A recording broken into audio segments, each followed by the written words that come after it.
আসসালামু আলাইকুম ভিউয়ার্স, কেমন আছেন সবাই? তো আজকে নিয়ে চলে আসলাম পটল চিংড়ি রেসিপি। খুবই ট্রেডিশনাল একটি খাবার, আর এই গরমে এই ধরনের রেসিপিগুলো খেতে খুবই ভালো লাগে।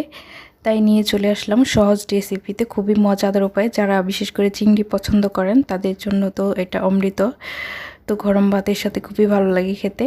তো কথা না বাড়িয়ে চলুন মূল রেসিপিতে চলে যাই। তো এখানে আমি চিংড়ি নিয়ে নিয়েছি। চিংড়িগুলো হচ্ছে মাঝারি সাইজের, সাথে কিছু ডিমও নিয়ে নিয়েছি। তো এখানে পেঁয়াজ কুচি করে নিয়েছি। তো এখানে আমি পটলগুলোকে এরকম চাক করে কেটে তারপর ছোট টুকরো করে নিয়েছি।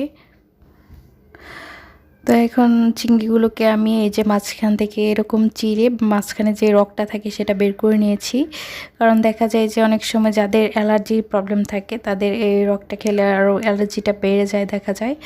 তো এখানে চলে একটা প্যান নিয়ে নিয়েছি। প্যানে আমি পরিমাণ মতো তেল দিয়ে দিলাম। তো তেলটা গরম হওয়ার পরে এখানে আমি অল্প একটু জিরে আর একটু মেথি দিয়ে দিলাম ফোড়ন হিসেবে। তো এটা গরম হওয়ার পরে আমি পেঁয়াজ কুচিগুলো দিয়ে দিলাম। বেশ অনেকটা পেঁয়াজ নিয়েছি। তো এটাকে আমি এখন তেলের উপর একদম ভাজা ভাজা করে নেব পেঁয়াজটাকে।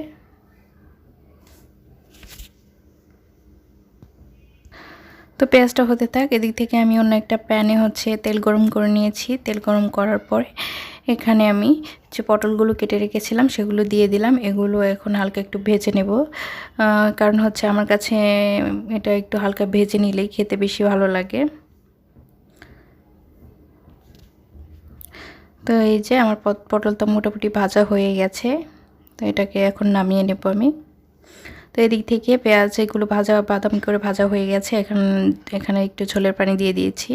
এখন আমি মশলাগুলো অ্যাড করব, যে কোড়া মশলাগুলো। তো এখানে আমি রসুন বাটা দিয়েছি 1 টেবিল চামচ পরিমাণ। তো ভিডিওটা স্কিপ হয়ে গেছে। তো আমি মরিচের গুঁড়া দিয়ে দিয়েছি 2 টেবিল চামচ পরিমাণ, 1 চা চামচ হলুদ গুঁড়া, 1.5 চা চামচ জিরা গুঁড়া, তো স্বাদ মতো লবণ দিয়ে দিলাম। এখন মশলাটা খুব ভালো করে কষিয়ে নেব। তো কষানোর পর যে চিংড়িগুলো রেখেছি সেগুলো দিয়ে দিলাম। চিংড়িগুলো আমি ভালো করে কষিয়ে নেব এখন।